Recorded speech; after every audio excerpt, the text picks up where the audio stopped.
디모데후서의 특징은 바울 사도가 이제 생애 마지막에 기록한 서신 중에 하나로서 바울의 사상이 아주 집약되어 있다는 것을 볼 수가 있습니다. 뿐만 아니라 복음의 진수가 아주 집약되어 지금 설명하고 있습니다.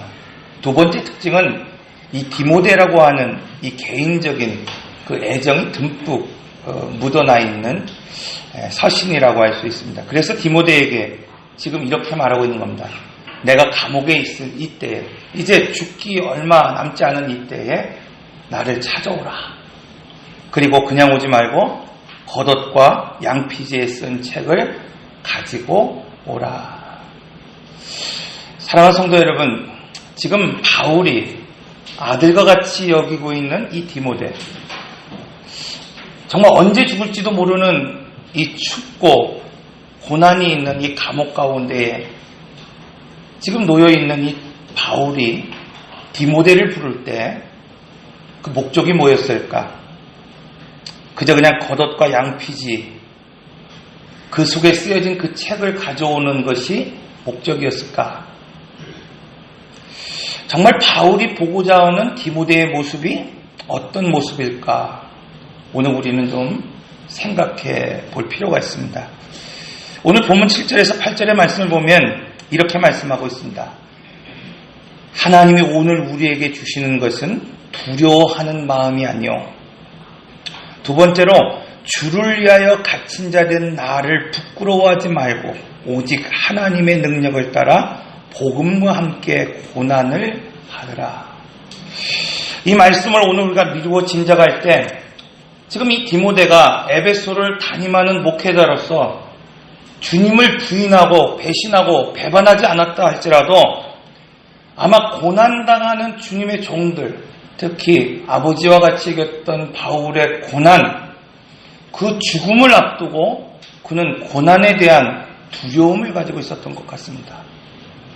뿐만 아니라 정말 주님을 위하여 생명을 걸고 목숨을 걸고 정말 살아왔던 이 바울의 고난을 바라보면서 복음을 부인하고 배신하지 않았지만 복음에 대한 일종의 부끄러움이 있었던 것 같습니다. 그런데 바울이 보고 싶은 지금 디모데의 모습은 이런 모습이 아닙니다. 바로 불일 듯 일어나는 믿음의 사람. 처음 디모데의 믿음은 거짓 없는 믿음이었다고 소개하고 있습니다. 여기서 거짓 없는 믿음이라고 하는 것은 위선이 아닌 믿음이라고 성경은 번역하고 있습니다.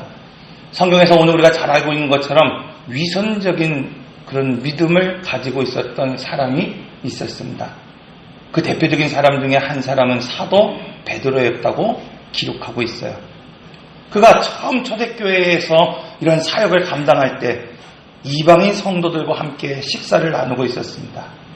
우리가 잘 알고 있는 것처럼 유대인들은 이방인과 식사할 수 없습니다. 왜냐하면 그 자체가 그들을 부정하게 하는 것이기 때문입니다.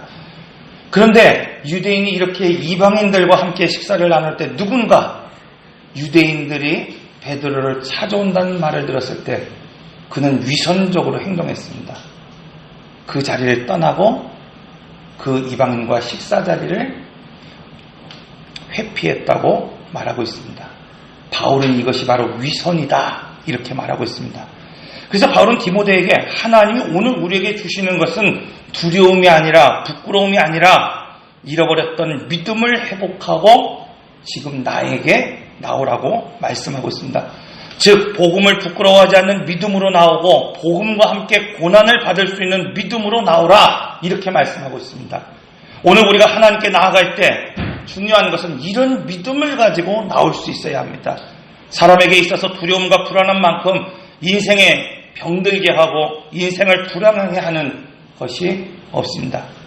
그것이 목회자라 하더라도 불안이 오고 두려움이 생길 때 여러분 인생뿐만 아니라 목회가 흐트러질 수 있기 때문입니다. 성경에서 말하고 있는 두려움 두 가지로 설명을 하고 있습니다. 첫 번째는 마귀가 가져오는 것이 있습니다. 우리가 흔히 생각하는 근심과 걱정, 그런 공포. 이런 것은 다 마귀가 주는 두려움입니다. 그러나 이 마귀가 가져오는 두려움과 다른 하나님께로 오는 두려움이 있다, 이렇게 말씀하고 있습니다. 이것을 성경은 경외라고 말하고 있습니다. 하나님을 경외하는 경외심, 여러분, 이것이 바로 하나님으로부터 오는 두려움이다, 이렇게 말하고 있습니다. 경외하는 것, 그것은 하나님을 전적으로 믿고 의지할 뿐만 아니라 하나님 앞에 순종하는 자세입니다. 그래서 사람들은 이렇게 말합니다. 두려움을 이기는 것은 바로 두려움이다. 두려움을 이기는 것은 바로 하나님을 신뢰하는, 하나님을 경외하는 것으로 오늘 우리는 두려움을 이길 수 있다. 그런데 하나님의 사람이 하나님의 일에 익숙해졌다고 여길 때 가장 잃어버리기 쉬운 것, 놓쳐버리기 쉬운 것, 이것이 바로 경외심입니다. 오랫동안 오늘과 성경을 대하다가 보면은 이전에 처음 내가 예수를 믿고 받았던 이 속량의 은혜를 잊은 채 살아갈 때가 있습니다. 이전과 다르게 성경을 많이 읽음에도 불구하고 이전에 느꼈던 감동이, 감격이 전혀 말씀을 읽을 때 나타나지 않을 때가 있습니다.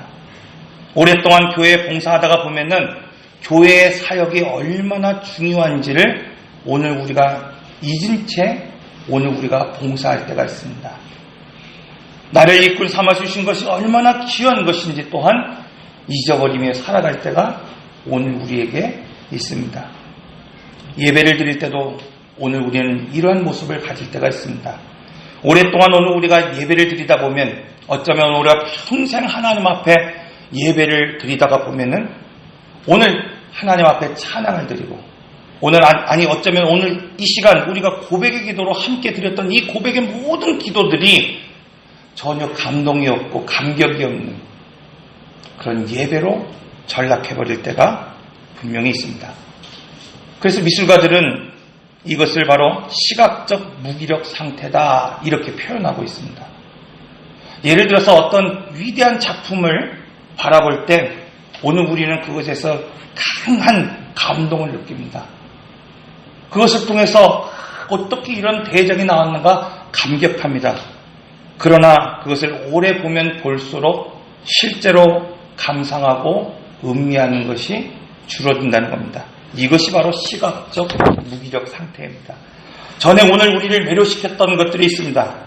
그것이 여전히 제자리에 있음에도 불구하고 이제는 더 이상 오늘 우리에게 감동이 되지 않는 것, 바로 이것이 시각적인 무기력 상태입니다. 제가 성지순례를 다녀왔을 때 여러분 그 하나하나가 소중하지 않은 것이 없었습니다. 사실 10시간 넘게 비행기를 타고 간다는 게 쉬운 일이 아니죠. 저처럼 이렇게 좀 몸집이 있는 사람들은 더 힘듭니다. 왜? 다리를 이렇게 쭉 펴기도 힘들잖아요. 그래서 한 5시간 정도 비행을 하다가 보면은 이제는 뭐 기지개도 좀 펴고 싶고 좀 다리도 좀 펴고 싶어서 일어나서 조용히 그 비행기 안을 이렇게 걸어 다닙니다. 마치 트랙을 돌듯이 이렇게 한 2바퀴 돌고 다시 앉아 있습니다. 여러분 그렇게 힘들지만 그 시간은 저에게 있어서 가장 소중한 시간이었습니다.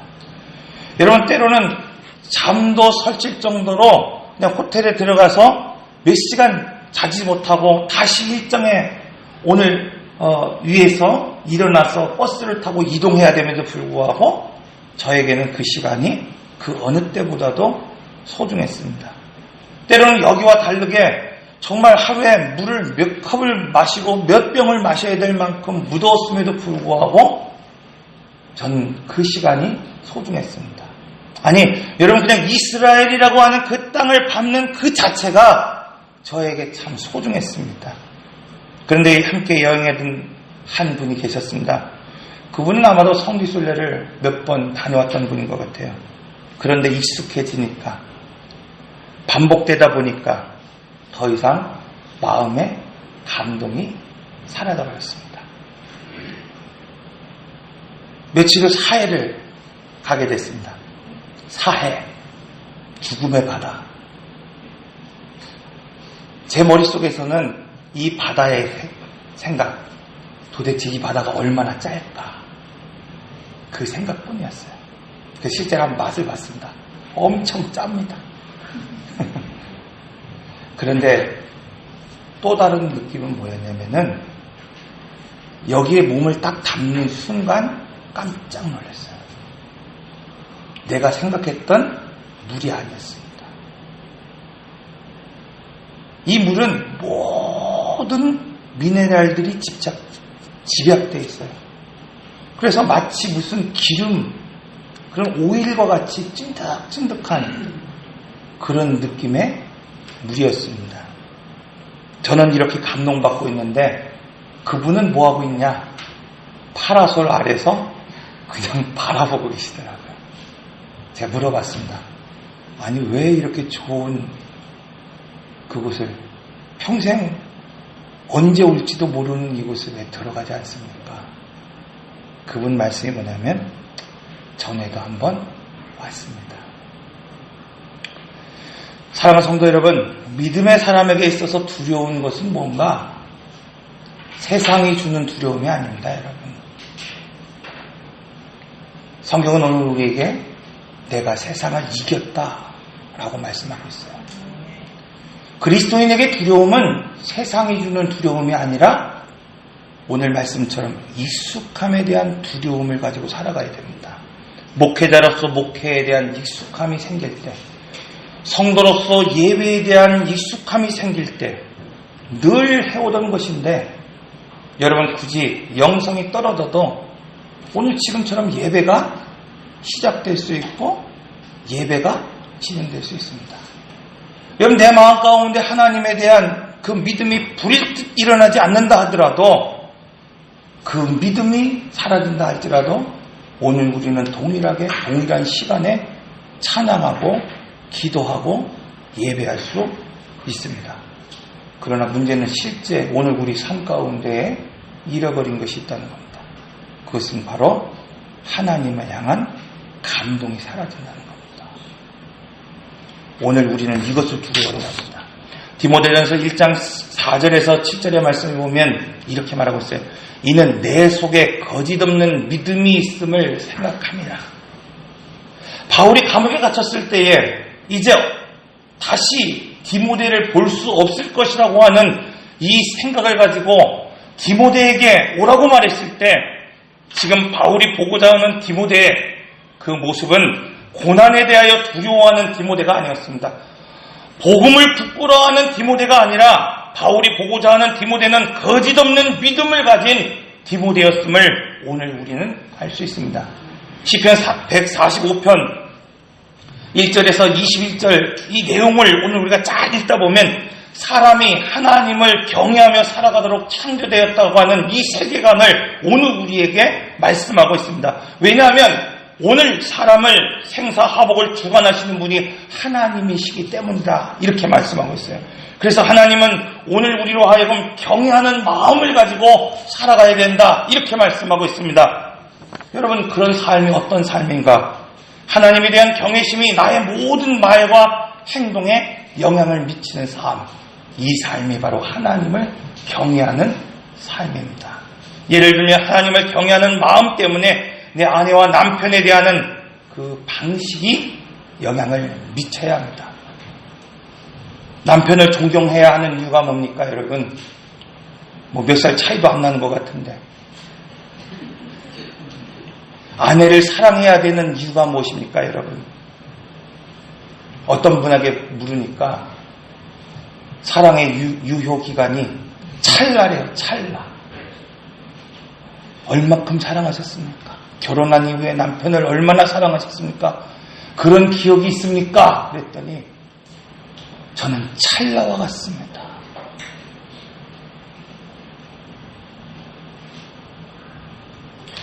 여러분, 그런데 오늘 우리는 어떻게 사랑할 수 있습니까?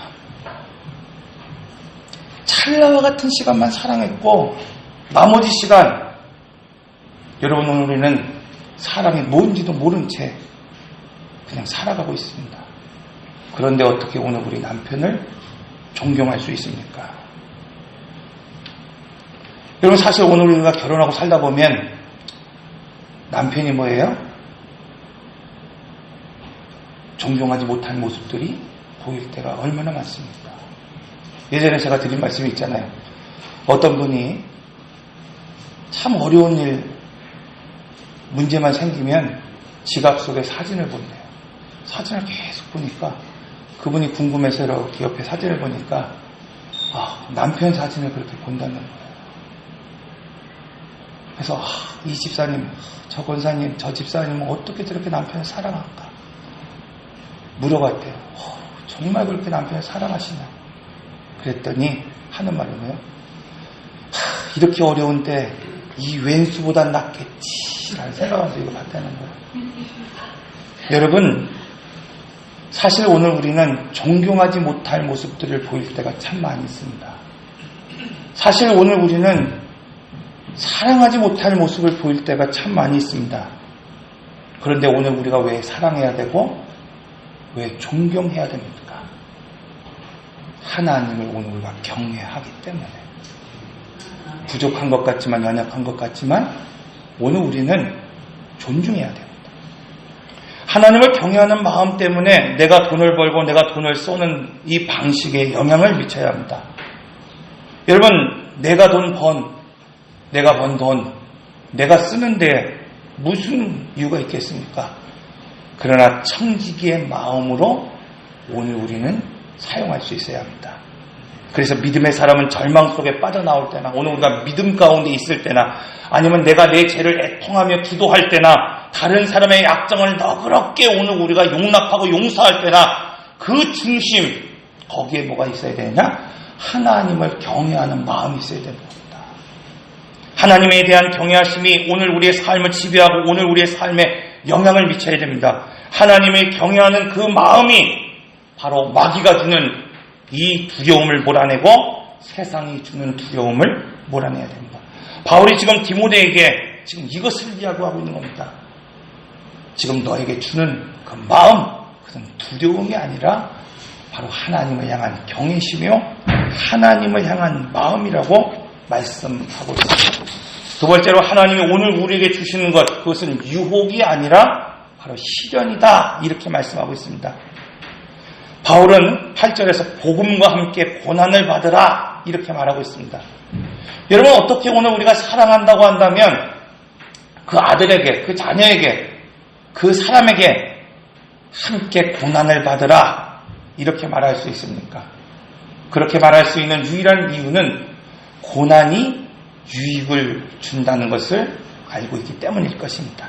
성경은 이러한 고난과 고통의 이 고통과 두려움과 고난을 한마디로 정리합니다. 시험이라고 하는 단어를 통해서 우리에게 말씀하고 있습니다.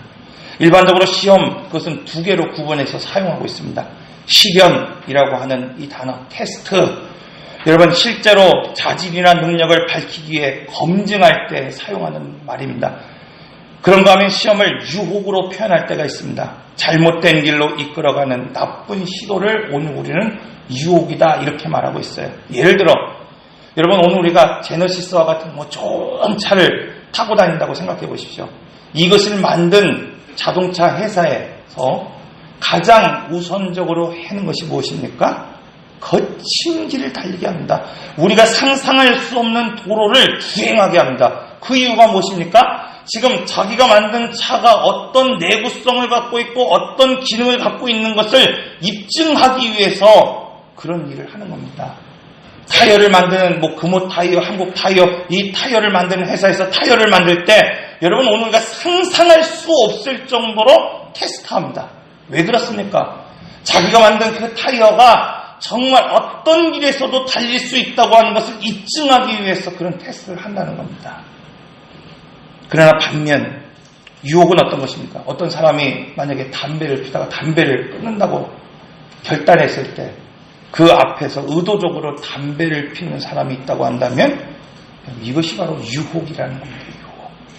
이처럼 오늘 우리가 처한 고난에서 우리는 자신을 입증해야 합니다. 두 번째는 오늘 우리가 당한 유혹을 통해서 오늘 우리는 결단하며 살아가야 됩니다. 지금 바울은 디모데에게 이것을 이야기하고 있습니다.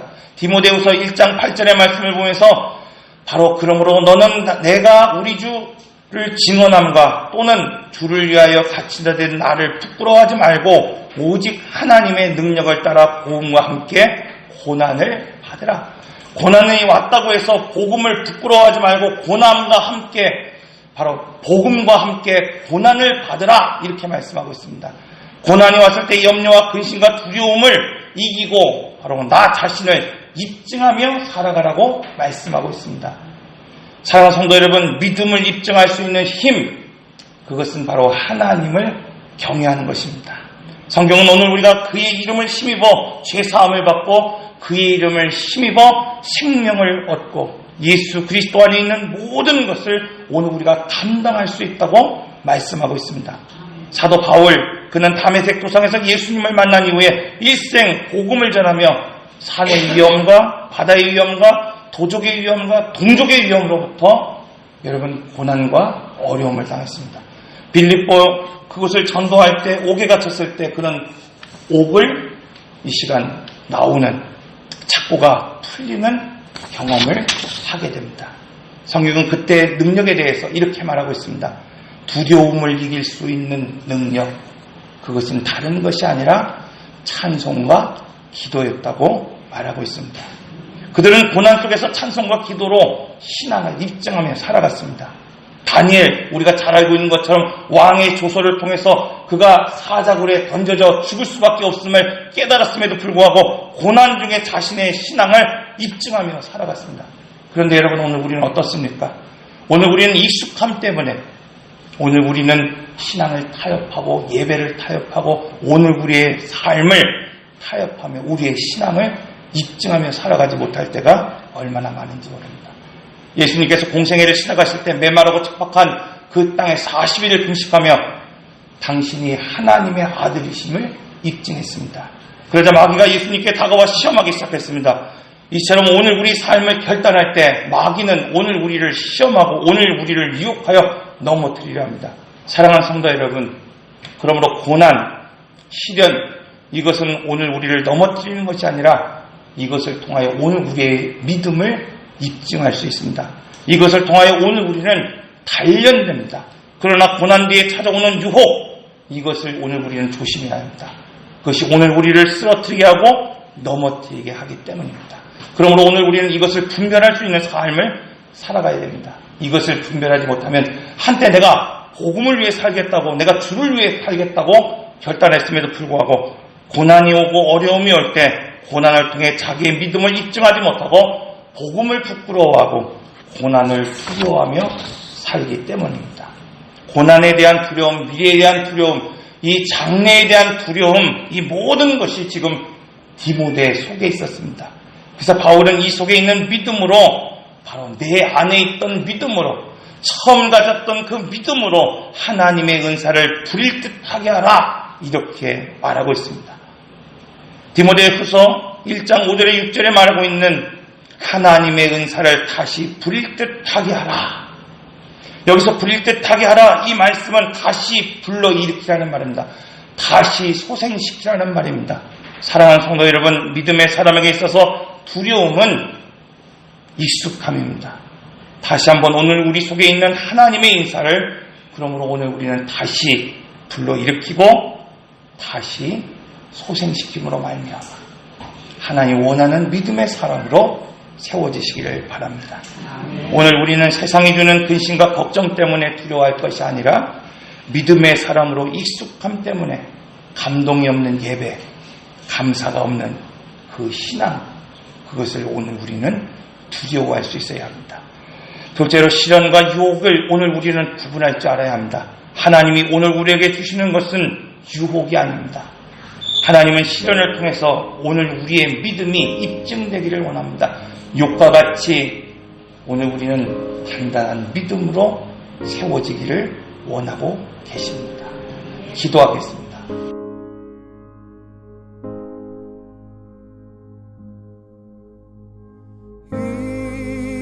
인내하신 곳에 주여 내 말 들으사